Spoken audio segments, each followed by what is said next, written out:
Good morning, children. Welcome back to English class. In this class, I am going to start a new lesson, which is the parrot who would not talk. Okay. So, what did you understand by the title of the story? This is a story about a parrot who would not talk. Okay. But before starting the class, here they have given one task for us. Let's see.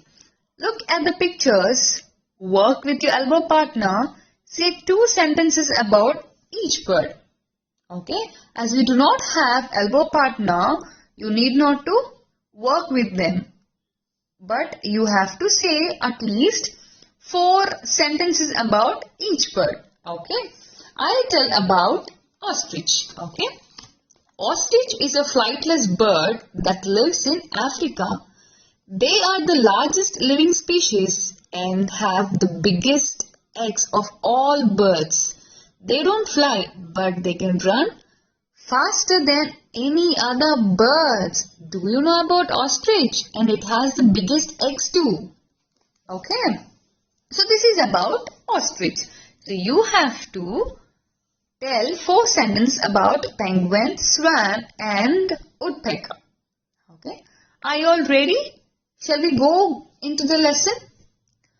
Let us read about a parrot that refused to speak. Find out the twist in the tale. So I have already told you the story is about a parrot who refused, who didn't want to speak. Okay. And there's a twist at the end of the story, it seems. Let's find out. Okay. You're no beauty. Can't talk, can't sing, can't dance.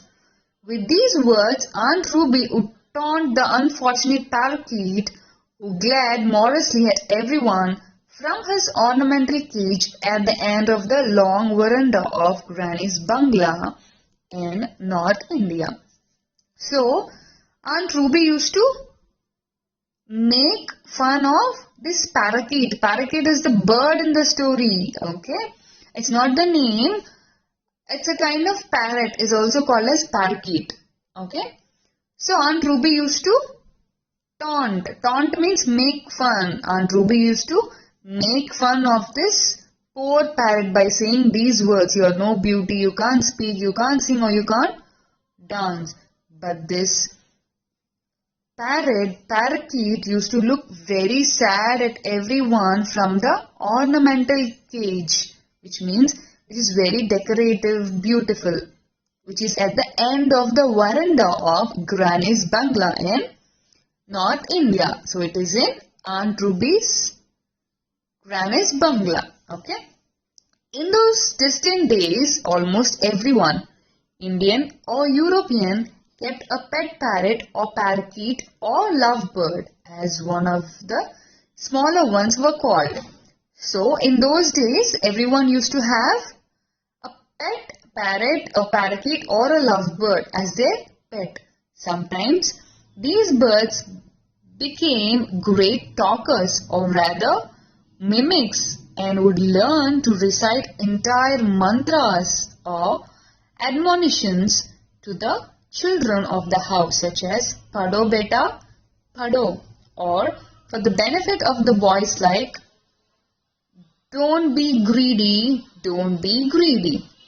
So in those days, everyone used to, like Indians or Europeans, everyone have pet birds. So what these birds used to do, sometimes they become very good talkers. They used to talk very beautifully. Or sometimes they do mimicry, or some birds they recite the mantras, or some birds used to give warnings, or some birds used to say Pado Beta Pado, which means study child, study in Hindi. And for boys, they used to say don't be greedy, don't be greedy. Okay, these expressions were, of course, picked by the parrot over a period of time, after many repetitions by some member of the household who had taken on the task of teaching the bird to talk.